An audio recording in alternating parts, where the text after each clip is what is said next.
Welcome to the Sparky Coach podcast. This platform was built by Sparkies for Sparkies. We simply exist to make business owners more profitable, or businesses more profitable and more predictable. So we want to work with people that work hard because we love working hard too, that work smart because you got to be on top of the business, people that are kind because no one likes a dickhead.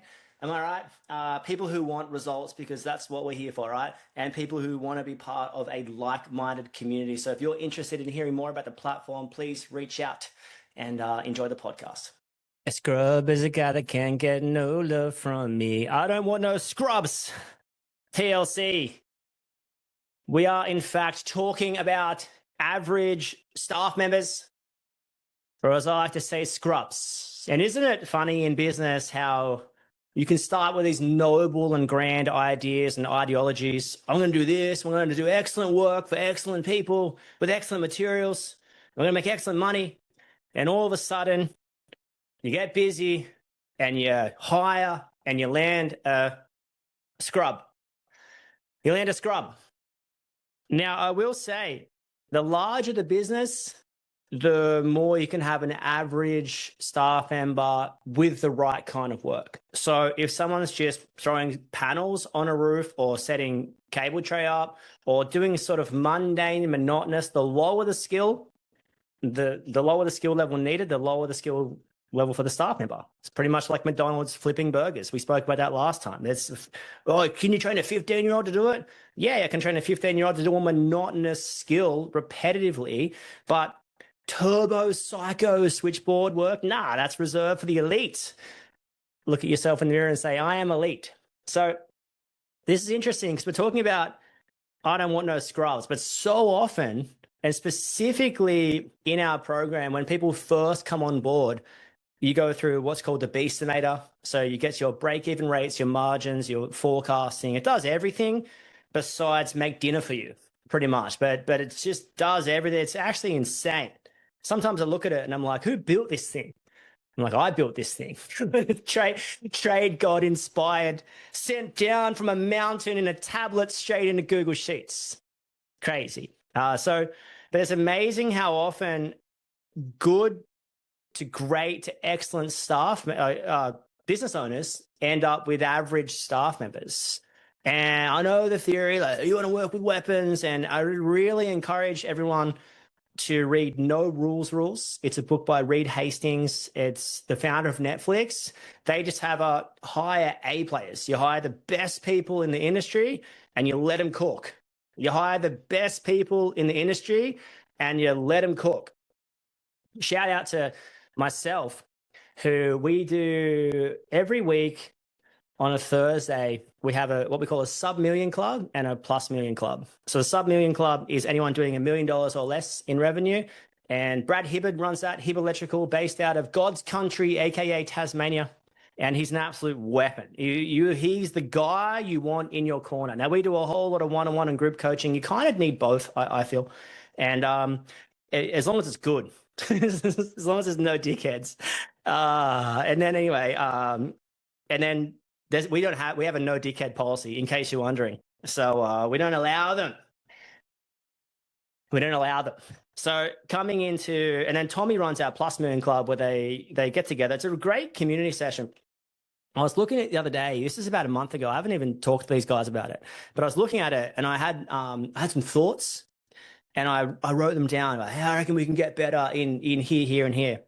And just before I sent the email, I stopped myself and I'm like, oh my gosh, am I micromanaging? And I'm like, the answer is yes. Am I meddling in someone else's zone? Because the reason I got those two guys, or the reason we got those two guys, is because they're weapons. I'm like, put them in the spot, let them cook. They're like, what do you want me to do, Crowe? I'm like, you do whatever you want to do. You just go over there, do your thing. And all of a sudden I find myself a couple of months down the track wanting to sneak in, wanting to creep in. Another TLC reference for you. You got to creeping in and micromanaging. And I stopped myself before I sent the email and I'm like, no, I'm going to let these guys cook. Like, why am I getting involved? And I channeled it back to I was busy and I was procrastinating, and now I was trying to meddle in other people's work. That's interesting. That's not the podcast topic today. But how often do you get caught up talking or doing things that don't matter, involved in conversations that you shouldn't be a part of, or because you were busy and you wanted something to meddle in because it makes you feel good, it makes you feel busy. In that case, that made me feel good. It made me feel busy. And reality was I was putting something off, which was a major task. It's so funny. I can channel so much of my working life to, if I'm feeling distracted or feel I need to make another coffee or feel like I've got to medal somewhere, I'm usually just like, what am I putting off? What am I putting off? So you can creep in there. Micromanaging creeps in. Tell you what else creeps in. Culture creeps south and culture creeps north. So what do we want to attract? Great staff members working with great people, great clients, great materials, great vibe on site, great vibe in the office, great vibe. That's what you want, right? You want a great company culture. Anyone who's been around a great company culture before will say how good it is, how attractive it is to the outsider, how much people look at, I wish I worked there, or I wish I had the bond you guys had. And if you've been around there with the radio blaring and you're just in the zone with some good people doing some good things for some good clients, for some good materials, it feels good. And it feels good because it is good. And you go out for some beers or kombuchas or something, and it's like, man, these guys are legends. I would die on a hill for these guys. So good culture, it takes time to create, but once it's created, it's a bit of a self-fulfilling prophecy. But when it starts to creep, one of the huge things it creeps for, business owner stress. This is not this podcast, but you've got to be careful who you're talking to. So as a business owner, you carry a lot of stresses, a lot of weight. You wear many hats, as they love to say. I have 3 hats, whatever you have. You have multiple hats. You got a hat with a propeller on it. I don't care what hat you got. But so often we can take our concerns, or that client did this, or the other staff member, or you can start to gossip and take down other people in the company if you're not careful. Be really, really careful what you share as a boss. Does it need to be shared? Great concept that I learned is it true? Is it necessary? Is it kind? So whatever information you're sharing, is it true? That's the first and foremost filter. Second one, is it necessary? Does this person need to know?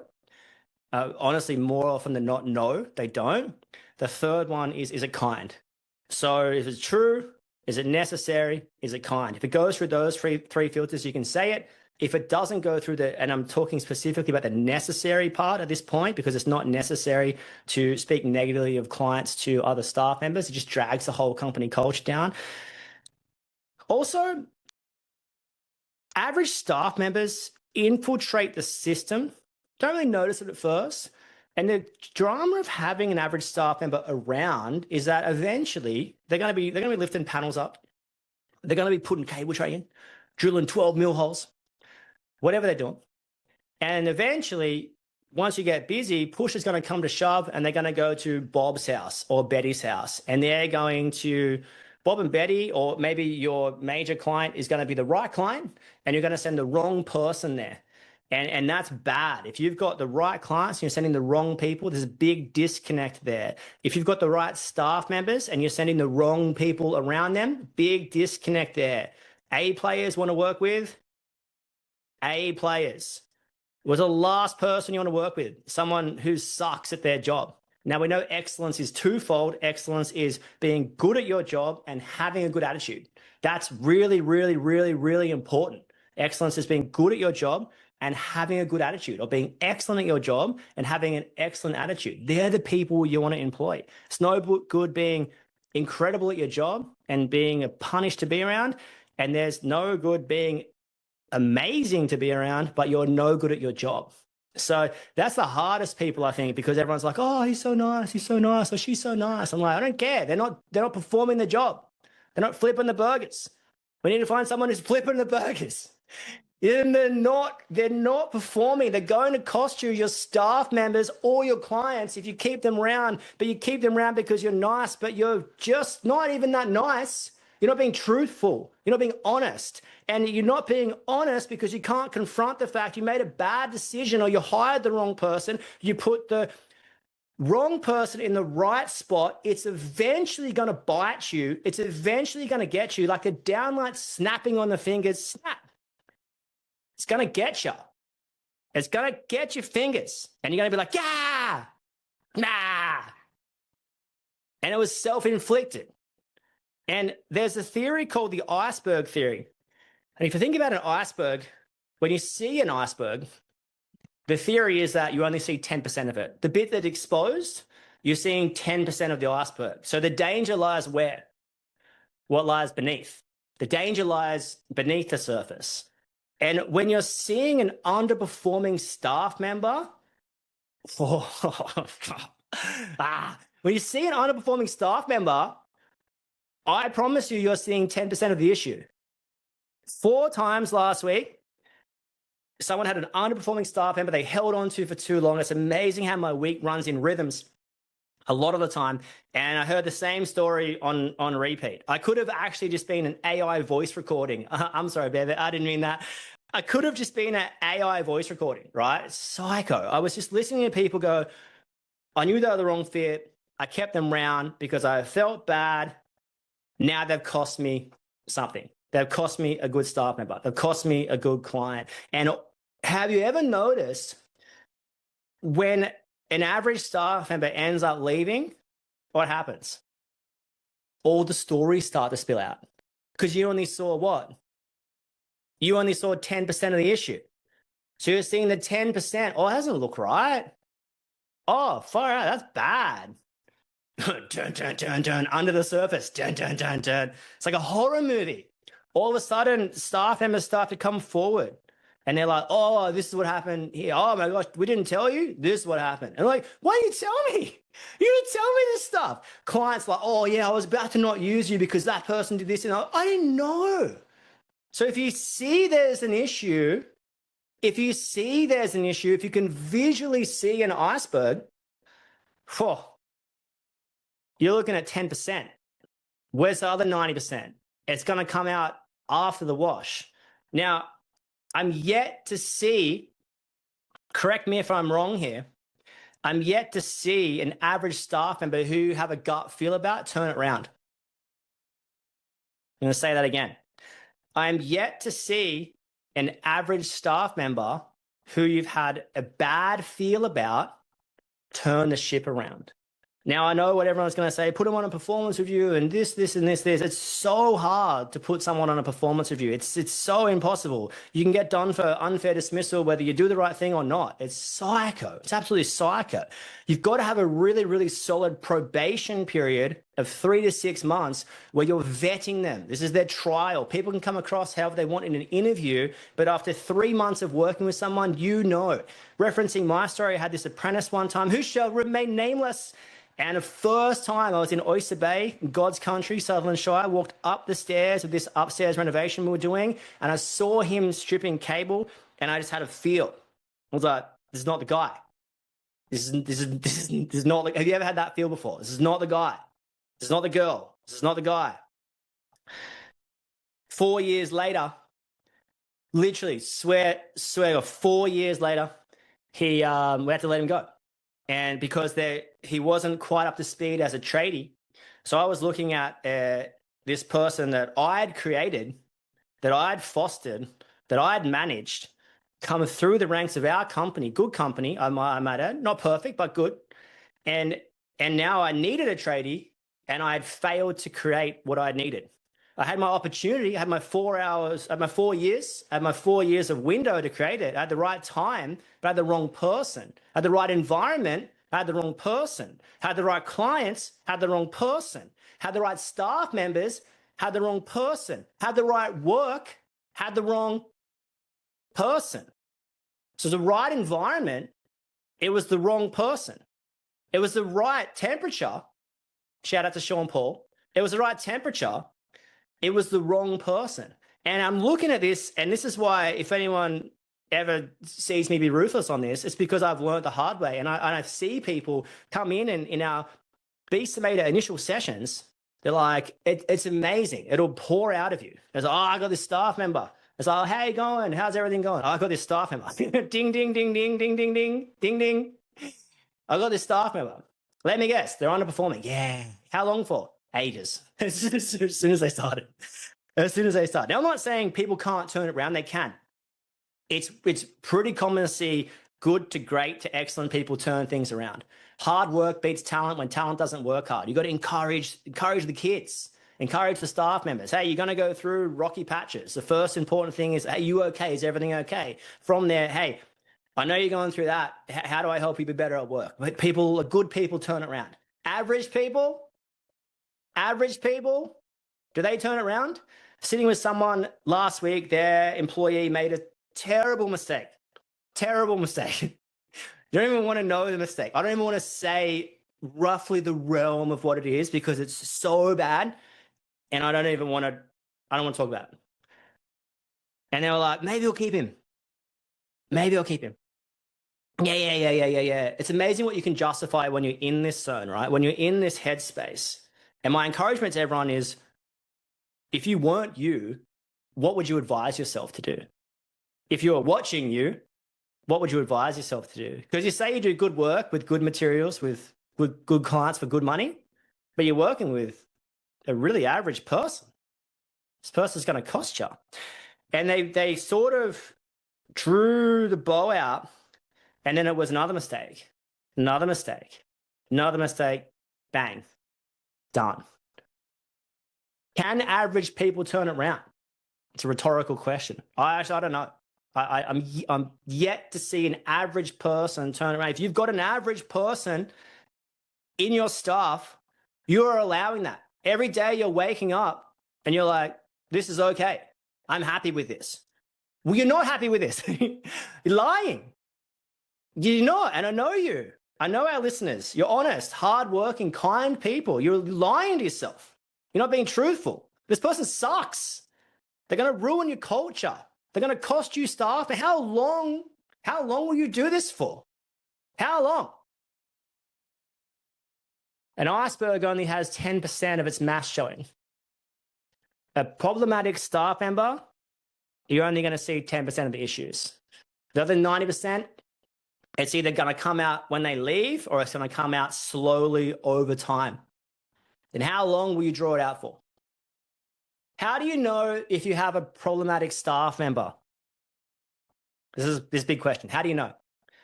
I think you can feel like you know. There's something inherently deep when you sort of, the best way to explain it is you don't want to go to your own business. Have you ever felt that before? Have you ever got up in the morning and be like, I don't really want to be here? It's your business. You should want to be here. This is yours. This is what you're creating. This is what you're sowing into. This is going to feed you potentially for the next 20 to 30 years, maybe even generationally. This is what you're sowing into. So if you've ever felt like I don't want to go, I don't want to be around that person. I don't want to see them. Also, if you're doing the schedule, I can't put him with him, can't put him with him, can't put him with him, can't put her with him, can't put her with her, can't do this. Huge issue. Can't put her with that client, can't put her with that staff member. I can't put those two together. That person's not happy with their work attitude, with their work ethic, with their work ability. Or looking at that job, yeah, that's pretty intricate. Can't put them there. Can't do that. Huge red flags. It's like waving a giant surrender flag. It's like someone waving, you're going, hello, you have an underperforming staff member. And you're like, yeah, she'll be right. It'll be right. But just keep working harder. It'll be good. No, it won't be. So you know. Second one, you're bringing work home with you. So this problematic staff member is spilling over into your personal relationship. Could be a partner, could be a friend, could be a family member, could be your headspace, could be creeping into your dreams, could be waking up at 2 a.m., 6 a.m. Oh my gosh, another issue today. I can't, oh my gosh. Could be getting home going, oh yeah, Joey made another mistake today. Jimmy did another thing. Susie did this. So you can really recognize. And I tell you what, you're not going home about the weapons like that. That's a good way to put it. So if you go, oh yeah, people make mistakes, cool. Well, when was the last time you spoke about your weapon staff member negatively? And a lot of times you don't. You're, oh, that's cool. Yeah, they're going, they're weapons. So the very fact you're bringing an issue home is an issue in itself. So you know if you're bringing them home. Now, this is interesting. you start to hear things from staff and clients. You start to hear a client go, oh, can you not send that person to this job? You start to hear a staff member, oh, actually, can you not send me with that person anymore? Now, don't forget, you're only going to be seeing 10% of the issue. If someone's bringing you that information, it's for a reason. It's taken a lot for that person to bring up and push forward that information. So it's absolutely critical that you deal with it. Now, what I was saying before, is it true? Is it necessary as a client? What do you do in this situation? Do you go around to all your staff members and be like, oh, can you tell me how Brett's going? Can you tell me how Mark's going? Yeah, what do you think about him? Is he a good fit? Is he a good fit? So you bring all your problems to all your staff members and you're creating this subculture of doubt, this subculture of division, this subculture of passive aggressiveness, of just checking to see how they're going. I'm not saying don't ask them. I'm saying definitely you can ask them, but so often we already know the answer when we ask. So often we already know. So if you're going to ask someone, don't take it to the junior people or the Johnny come latelys. Take it to the big dogs.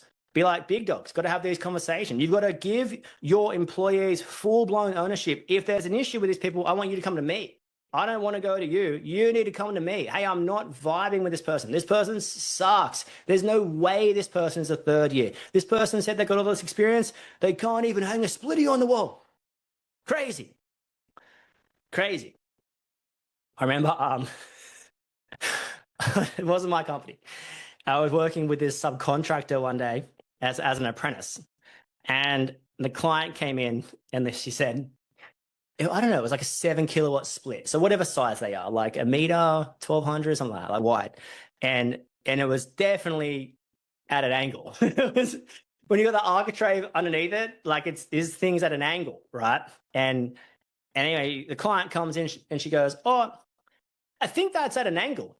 And this subcontractor, who shall remain nameless, who wore extremely short shorts, like offensively short shorts, like you'd possibly call the cops on this guy's shorts, psycho shorts, like bad, aggressive, especially at a ladder, when your legs at an angle on a ladder sometimes, so you're stretched out. This is bad times.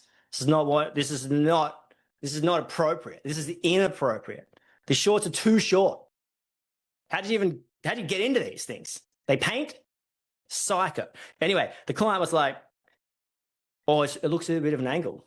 And this guy's like, it's only 3 mil out. I'm like, 3 mil? I can see it.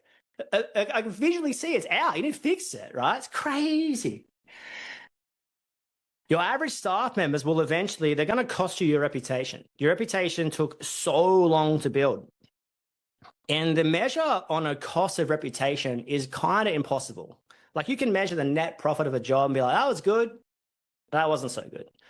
The net profit or the net result or the gross result of your reputation, you're going to find there's no real measure. That could last for years. The way you react and respond to clients, or the way people in your uniform react and respond, and the work they produce and the materials they provide, and whether they make the most important jobs the one you're at, and all this kind of stuff, the memories last a lifetime.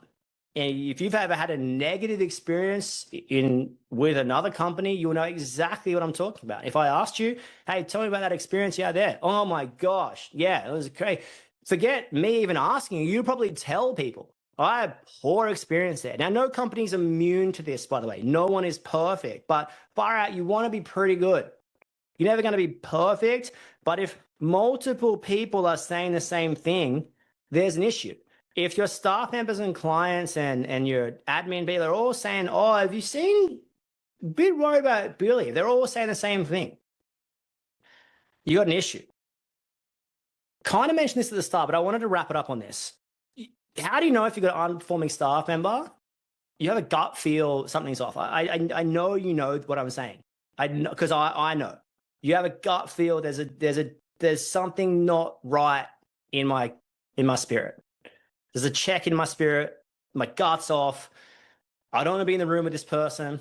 I already know. And this is the thing where measuring can help, because first, there's two things to look at here. And one is, if you've scrolled past weapon, very good, into average for the staff member, you got an issue. If you're measuring their jobs and then their jobs aren't making money, you've got an issue. A lot of times you can pick up in a calculator or a spreadsheet really, really, really easily an underperforming staff member. You know what a spreadsheet won't measure? No spreadsheet on earth is going to measure morale, staff happiness, client retention. You can measure client retention. Did I retain them or not? You can measure staff retention. Did I retain them or not? But you're not going to be able to measure the creep. You're not going to be able to measure the slow chipping away of an average staff member, the chipping away at your culture, the chipping away at your excellent staff members, the chipping away at your excellent clients, the chipping away at your administration team, the chipping away at your headspace, the chipping away at your kitchen table, the chipping away into your net profit that was good and now it's slowly reining back, the chipping away into you. There's no spreadsheet on earth that's going to measure that. It's going to chip at you. It's going to creep. I don't want to be here anymore. Flat. I'm low. Hit rock bottom. You might have hit rock bottom. You might have lost that client. You might have lost that staff member. But you can probably articulate it and retrace your steps back to holding on to an average or underperforming staff member. So what do you do? What do you do about it? It's all good to just say like, you need to recognize this. You got a problem. You got 99 problems, and this is definitely one of them. What do you do? Because it gets confusing. And this is the importance of slowing down, because so often we go so fast in business and we're turbo, psycho, pedal to the metal, rah. And that's no good for stopping and reflecting. And it's no good because you need to basically pull yourself out of a situation and be like, whoa. And you need that time every single week. This is why we close the week. Close the week isn't just a numbers game. It is, of course it is. It's also a morale game. It's also a culture game. It's also a you game. Are you performing? How'd you go this week? Closing the week is holistic. Certain things measurable, certain things immeasurable. The whole concept, beautiful. So slowing down and being like, how's the staff this week? Oh, you got a problem with Toby again? Oh, tell me about that. Oh, yeah, he did this again? Yeah. Yeah, actually, now you mention that, again? So you're looking at a common pattern when you stop and reflect and look back. Still got an issue with this person. So what do? Firstly, you vet your hiring process. Your goal should be to hire the best people in the industry and let them cook. Hire the best people in the industry and let them at it. Let them go for it. Or hire good to great people and make them great to excellent. Yep, this person's got the right attitude. I really, really want to disagree with something that's getting around there. It's like, oh, you can't train an attitude, but you can train a skill. I agree. Like, I'm not saying, but attitude is really important, but skill is very important too. I've seen people, I used to have that theory until it bit me a few times. Oh, we hire an attitude, not skill set. Cool. What if a person sucks and doesn't get better? Still hire an attitude? No way, you need both. You can't just be like, oh, yeah, we've got this good ethos and everything's happening. Sweet. Well, your work sucks and this guy's underperforming or girl's underperforming and they're not getting it done in time. The work quality is poor. Cool. like you need both. And I'm yet to see an average person rise to good or rise to great or excellent. Usually they're good to start with. They've got some go, they've got some ethic, they got this, and they go from good to great. And they might stay at great. But are they going to go from great to excellent? That's what you want. You want to be, that's a timeline. It's crazy. So what do? Really, really serious hiring process. And you're not going to get everything out of a job interview, no matter how good you are. I feel like I've got a pretty good read on people, still make heaps of mistakes because you're filtering it through you as a human, and you as a human is not perfect. You're not perfect. And in some decisions you make, you need an external opinion on. So you might need you got a good gut feel from the interview, cool, but you need a 3 to 6 month probation to iron them out.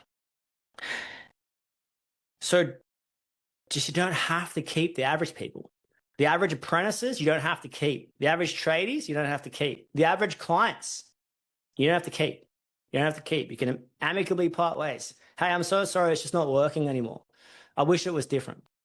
That's it. You don't need to give a reason. You don't need to give 1,000 reasons. It's your business. You set the culture.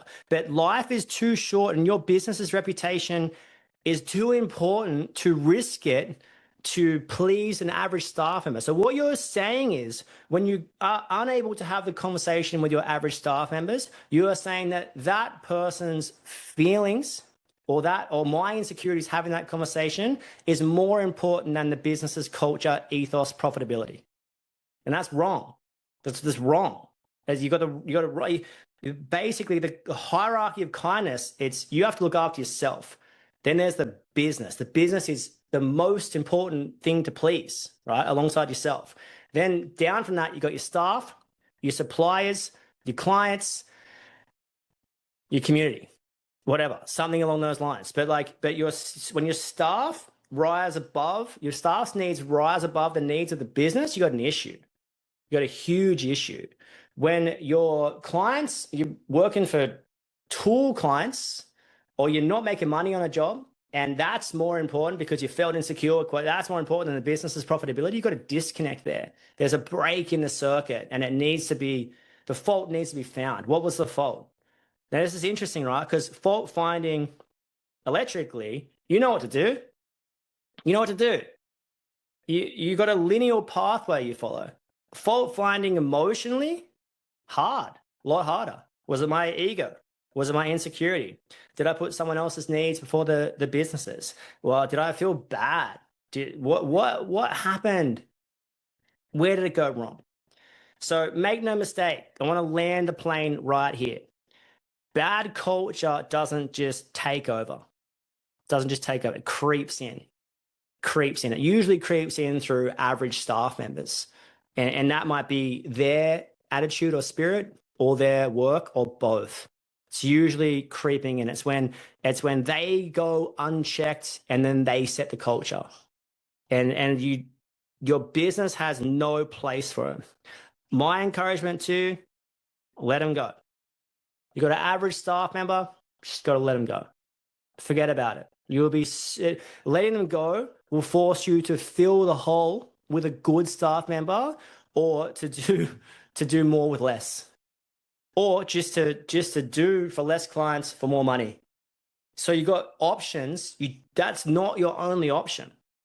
By holding on to someone, they might fill a small hole that someone else could come and fill. So by holding on to them, you're actually just shooting yourself in the foot and complaining your foot is sore. Your business is too important. Your reputation is too important to be dealing in and around average staff members. You want the good, you want the great, you want the excellent, you want the weapons. You want the weapons. So, average culture creeps. An iceberg only has 10% of its mass showing. I promise you. Your average staff member, you can only see 10%. What you think is the issue, there's a whole lot more going down under there. So look after yourself, look after your headspace, look after your business's reputation, look after your business's needs, look after your needs, and stop putting average people above your business's culture, ethos, and reputation and profitability. Peace. That's a wrap on another podcast. Whatever you're doing, don't be too busy to stop and check if you're making money. And above all else, you know the rules. Be kind. See you soon.